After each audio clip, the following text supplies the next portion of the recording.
মগবাজারে আদ্দিন হাসপাতালে ৬ নবজাতকের মৃত্যুর ঘটনায় হাসপাতালের ২ নার্সকে চাকরি থেকে অব্যাহতি দেওয়া হয়েছে।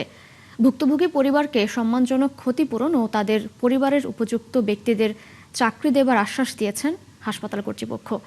দুপুরের সংবাদ সম্মেলনে এসব তথ্য জানান হাসপাতালের নিয়োজিত আইনজীবী অ্যাডভোকেট শিশির মনির।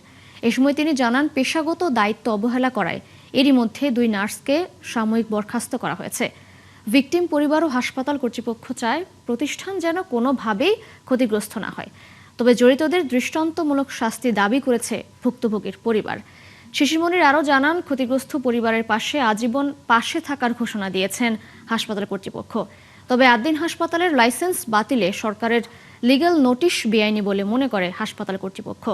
স্বাস্থ্য অধিদপ্তরের এই নোটিশের বিরুদ্ধে আইনি পদক্ষেপ নেওয়ার কথা জানিয়েছেন অ্যাডভোকেট শিশির মনির।